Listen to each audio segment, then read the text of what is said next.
I'm Jane Dillon, talking on the AEC World Expo and Conference. But first, I have always had a small practice for many, many years, mostly doing furniture and related products.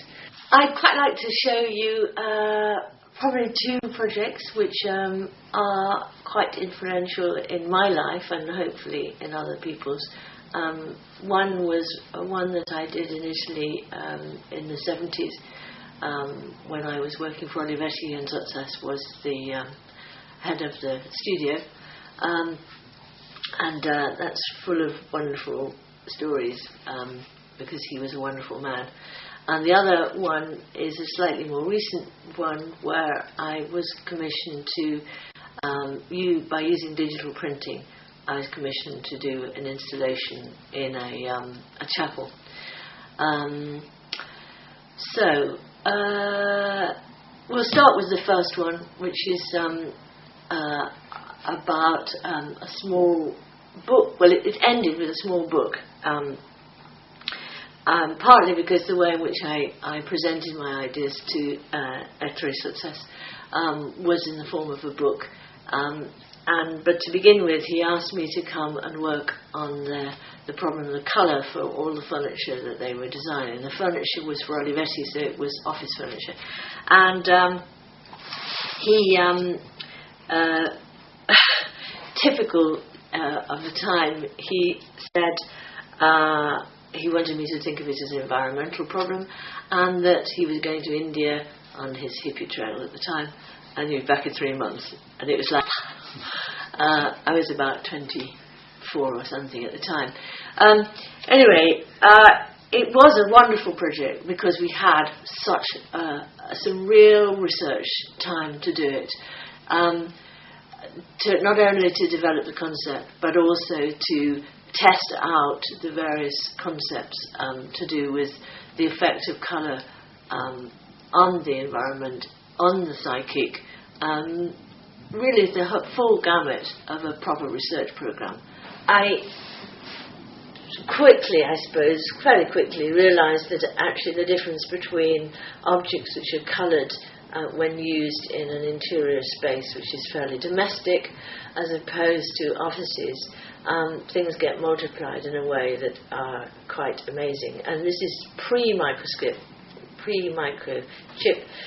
So you had entire floors of skyscrapers. The Bürolandschaft had just hit the sort of construction industry, which meant that the spaces were very, very large and open. And Charles Eames in America had been working on the Herman Miller work for offices, which allowed that to happen, i.e. there were no walls. The division between one space and another was made by panelling and so forth. So, armed with this idea that I had to think of it at that kind of scale, I started to develop the idea of what happens when you get one object and it's given a colour, and what the effect of that colour has on that object, because all these things were all made out of steel or plastic, so none of them had their own inherent colour in them. The concept suddenly started to sort of become clearer and clearer about this whole idea of things being multiplied. And in a minute I'll show you the end product in terms of a book that was made to illustrate this. It was a hand silkscreen printed book, so 50 made out of it, and it was a gift to various companies like IBM at the time from Olivetti. Okay, so this is the book, and it came in 2 volumes. So this is volume 1, The Art of Colouring the Office. The translation is by Success. In fact, the words are by Success. But basically, it's a little story. It's almost like a cartoon story, which is what happens to objects when they get multiplied in an office when they are given a colour. So you have the colour object without any colour, and then you begin to introduce the colour into it. This blue here, it took a lot of research to get it so that when it was in a shadow, it still remained blue. and also a lot of research about the effect of the working surface, what colour the working surface is the better colour to have when for working at, because of kind of glare. If you have a dark surface and you put paper on it, and most written things are usually on a white paper, the build-up of the sort of flicker, even if it's very, very minor, is there, and it does affect the brain. And anyway, so now you begin to see these illustrations starting to build up an image where they start to get multiplied, and the text simply reads, various coloured objects, desks produce a coloured environment. Well, not quite, but nearly. Then it talks about the filing cabinet, and this is all microchip. So office environments often were very large floors, completely full of filing cabinets. So whatever the filing cabinet colour was, and they used to be grey, the poor sod who had to work in there was pretty horrendous. Anyway, so this colour was chosen because to reduce the volume of the object, because it is a solid volume. Here's a little memory of what it was, but what we've already looked at. And then it goes through part of the space, and then them being used as a kind of wall divider.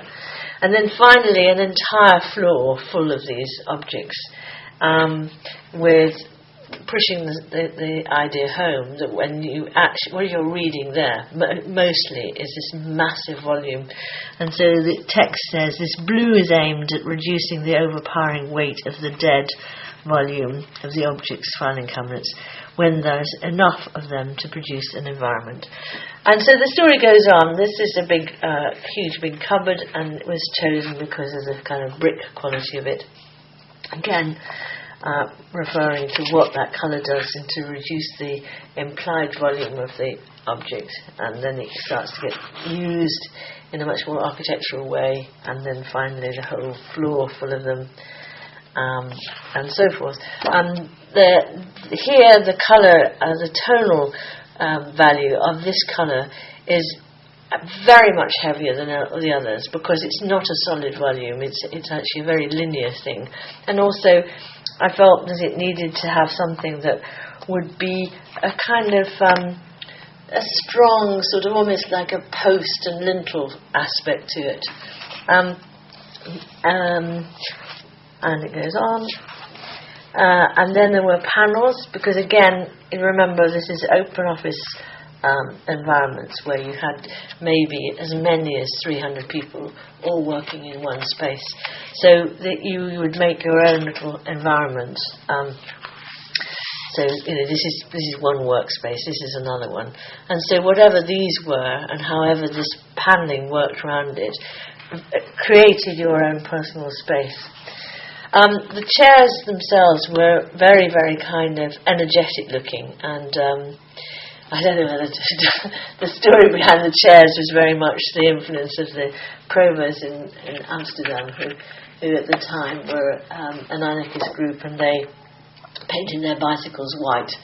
And the thrill of seeing these bikes sort of herring along with every single spoke painted white was wonderful, and I felt the chairs needed to have that rather mad aspect to them. But this little one here is for me rather like a kind of cartoon of a chair. So he was given bright yellow, chrome yellow, like the American taxis in New York. Anyway, again, the story goes on, multiplication, and whatever you are multiplying, if it's a colour, has a huge effect. And finally, we begin to build up the whole story of putting these things together, and how it changes hugely depending on what you use. And then the last page, which I always was very pleased with, was where you begin to see the whole thing coming